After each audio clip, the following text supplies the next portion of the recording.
גאולה. קבלו היום את טליה שרה וצ'ר, נשואה, פלוס 5, 3 ילדים נשואים ו2 נכדים בלי עין הרע. גדלה בקריית אונו והיום גרה ברכסים. היא למדה פסיכולוגיה להתפתחות הילד, ומעבירה עדיין סדנאות על אמונה ופיתחון, וכרגע היא משמשת כגננת פרטית, ובערבים מעבירה את הסיפור האישי בתוספת הפרשת חלה. שלום לך. שלום וברכה. כזה כוח, כזה מסר לחזק נשים, מאיפה הכל התחיל? זה התחיל בעקבות כל מיני דברים שעברתי, שנתנו לי את הכוחות, הקדוש ברוך הוא נתן לי את הכוחות להתמודד מול כל מה שעברתי. כן, אין ספק שהוא מעל הכל, וכמו שראינו בפרשת שמות, נועדנו לחיות גאולה, אבל עדיין, אתגרים. אני חושבת שהמקרה האחרון שקרה לי עם ביתי הקטנה, הוא זה שגרם לי לצאת החוצה ולחזק נשים. מה היה המקרה?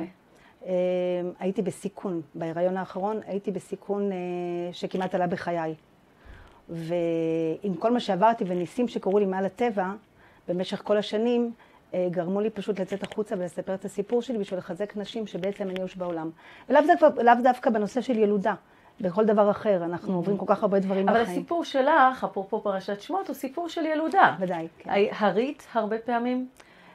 אני עברתי במשך 10 שנים, 7 הפלות, לא פשוטות, עם תינוקות שנפטרו. וכשהלכתי לרופא אחרי 10 שנים, הוא הסתכל עליי ואמר לי, תשמעי גברת, אין לך סיכוי להביא ילדים. וזה היה בשלב שהיו לך ילדים בבית? לא, לא. ואת צריכה להאמין ולפתוח בקדוש ברוך הוא, שלמרות שרופאים מייאשים, אין עוד מלבדו. ולדעת שהוא בא לכוחות, כל הכוחות כולם. זאת אומרת, היית אישה עוד לפני גיל 30? כן. ואת שומעת כזאת בשורה מרופא, גברת, לא יהיו לך ילדים. איך מרגישה אישה ככה? תראי, אני אומרת, כשישבתי מול הרופא שבעצם אמר, ועברתי את כל מה שעברתי, רופאים ובדיקות וניסיונות ותינוקות שנפטרו, ולשכב בשמירות הריון ולהתמודד עם מחשבות לא טובות. אבל אני במשך כל השנים הללו התחזקתי מאמונה וביטחון. הייתי צמודה לביטחון חי של הרב אקשל ולתהילים ותפילה להשם בלי הפסקה. וכשנכנסתי לרופא והוא אמר לי, תקשיבי גברת, עם ריח כמו שלך אין לך מצב לילדים, יצאתי לאמא שלי החוצה ואמרתי לה, אמא, יודעת מה הוא אמר לי? הוא אמר לי שאין לי מצב להביא ילדים. יודעת מה אמרתי לה? אמרתי לה, שיוויתי השם לנגדי תמיד, ולא שיוויתי הרופא נגדי תמיד. וואו. לרופא יש כוח, ויש לו דעת, ויש לו ידיעה ברפואה, אבל לא בלייאש. והמוטו שלי בעצם את לא גדלת במשפחה דתית. לא, אני במשך כל השנים הללו, גדלתי במשפחה מסורתית, אבל במשך השנים התחזקתי, ודווקא אני חושבת שכל ניסיון קשה שהיה לי וכל הפלה לא פשוטה שהייתה לי, גרמה לי להבין שיש את הקדוש ברוך הוא, ולא יכול להיות שאדם עובר סתם דברים בחיים. זה עוד יותר חיזק אותי שיש מישהו שמשגיח, וזה חיזק אותי, ואז התחזקתי מאוד. אבל מה אמרה הסביבה החילונית? בוא, הדתייה הזאת משוגעת, כאילו, נכנסת כל פעם לחדר לידה, היא תסכן את עצמה, היא תמות בעצמה. לא, לא. אני חושבת שהחוזקה שהייתה בי, היא זו שעודדה את הסביבה. כי החברה מאוד חונקת, מאוד לוחצת. דווקא היה לי קשה יותר עם החברה מאשר עם עצמי. מה זאת אומרת? מה קורה? השעון מתקתק? עוד אין ילדים? כן, מה קורה? או כשאת הולכת לבריתות ומסתכלים עלייך, או כל מיני מבטים כאלה, או תחושות לא נעימות. עם עצמי הסתדרתי, כי ידעתי שהשם מדייק ומדויק עם כל הקשיים שעברתי. אבל עם החברה היה לי קצת קשה, אבל גם על זה התגברתי, כי ראיתי רק את הקדוש ברוך הוא. לא ראיתי כלום. ראיתי רק אותו. באיזה גיל ילדת את ילדך הראשון? 33. 33. ועד אז שנים ארוכות של תקווה וציפייה. נכון. ועוד ייאוש ועוד ייאוש. זה בן הראשון? לא, זה תאומים. בן ובת. בן ובת. בן ובת. כשהקדוש ברוך הוא נותן את זה במתיקות, בנשיקות. ואיך הרגשת באותו ברית? אז אני אמר לך דבר אחד, כשאני נכנסתי לפגייה, פעם ראשונה, לא קלטתי שנולדו לי ילדים. כשנכנסתי לפגייה, אני זוכרת שהיה לי קשה מבחינת התחושה של הרחמים על יצורים קטנים כאלה, ואמרתי לעצמי, תקשיבי טליה, את רחמנית בתור אימא, אבל יש מישהו שיצר את הרחמים, הוא ירחם והוא יגדל אותם. ואז נכנסתי לפגייה. כשהבן שלי הגיע למשקל של 1.5 קילו, נתנו לי להחזיק אותו לידיים, ואני לא יכולה לשכוח את התחושה הרכה והנעימה הזאת בתור אימא, לא האמנתי שנולדו לי ילדים. שיגיע יום כזה. זה היה מרגש שאני חיה פשוט מעל הקרקע. איך קוראים להם? אסף מאיר לבן, לבת נועה, ויש לי אחר כך את תמר, רות ומיכל. וואו. ואין עוד מלבדו. השם הוא טוב, השם מרחם, השם נותן. אני מרגישה שבכל מסכת החיים זה בעצם, זה ניסיון אחד גדול, בשביל באמת שנדבוק בהשם. וזה תקף לכל דבר, אני מרגישה שזה לא משנה מה את עוברת בחיים, משנה איך את עוברת החיים. תגידי, איך אנשים מגיבים לסיפור הזה? איך נשים בעצם אני חושבת מגיבות? שהתגובות של אנשים הם אלה שגורמות לי לצאת החוצה, להמשיך לדבר. כי אני אומנם מדברת בנושא מסוים, אבל זה תקף לכל דבר שבעצם אין ייאוש בחיים, זה להתחבר לקדוש ברוך הוא. זה לדעת שאין לו נלבדות, זה להודות להשם על כל דבר, כי הכל טוב בעצם. הכל טוב. אני לא רואה משהו לא טוב. את יודעת, זאת אומרת הכל טוב, אישה צעירה נכנסת עוד פעם לחדר לידה, ועוד פעם התינוק מת, ועוד פעם... זה באמת, איך אפשר... אני הייתי מת בקבוצת נשים, שאני ראיתי אחרי הפלה 2, נשים פשוט מתייאשות מרימות ידיים. וזה מאוד כואב לי. כי השם רוצה את התפילה שלנו. וצריך להאמין באמונה שלמה שהשם כל יכול. והאמת שאין לי שום דבר מצד עצמי, אני חושבת שזו מתנה שהשם נתן לי את הדעת הזאת, ואת החוזקה הזאת להמשיך ולא לוותר ולא לוותר.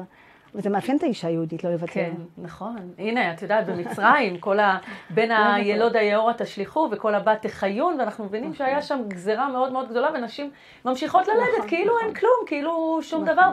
ומרים ויוכבת ממשיכות לעודד אותם ולתת להם את הרוח הגבית שזה אפשרי. זה הנשמה היהודית. זה הנשמה של האישה היהודית. ברור ש... מה מרגיז אותך? מה יכול לעצבן אותך? זה לא קשור לנושא שלי הספציפי, אבל דברים עקומים שהתקשורת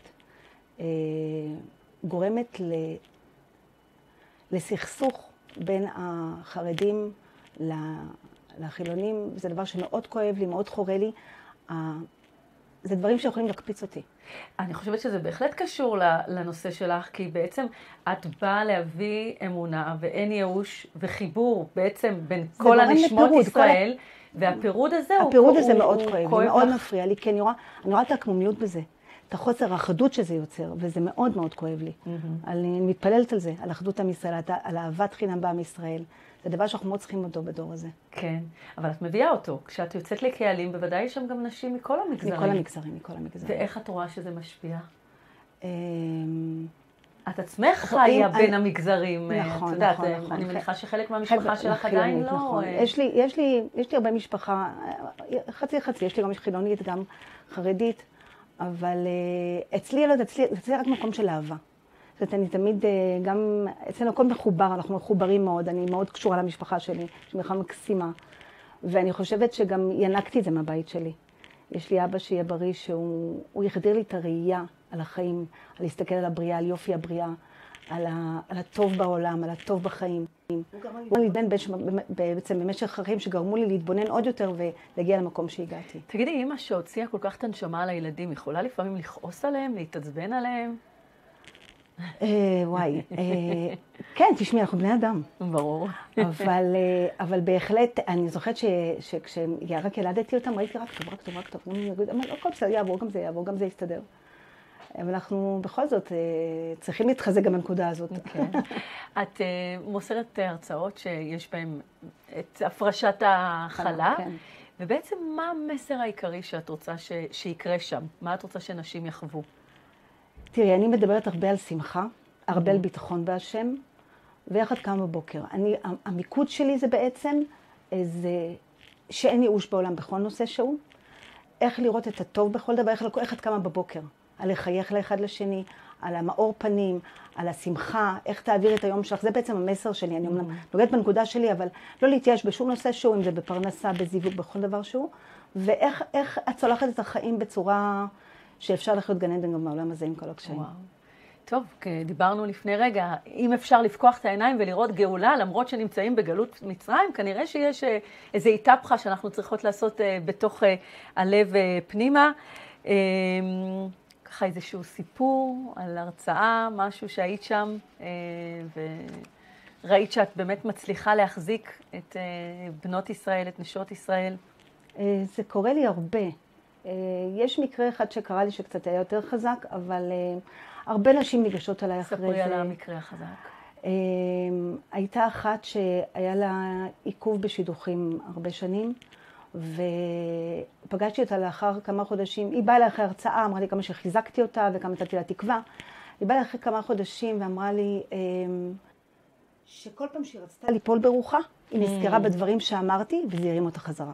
וואו. אני לא אז הבנת שלמילים שלך בעצם שיש חוזקה מאוד מאוד. אני גם רואה תגובות מיידיות, שנותנות לי כוח להמשיך ולדבר. אז מה החזון? כאילו לאן?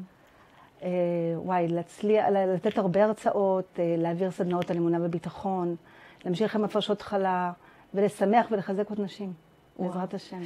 רק ככה אפשר באמת לראות גאולה. תודה רבה לך, טליה וצ'ר. תודה רבה גם לכם שצפיתם נפלאות בפרשת שמות, שבת שלום, בשורות טובות. מתחילים חומש חדש, מתחילים ברגל ימין, גם אם אנחנו יורדים למצרים, תזכרו, אין ייאוש בעולם כלל. תמיד אפשר לעלות ולחוות ולחיות ולראות גאולה. תודה רבה.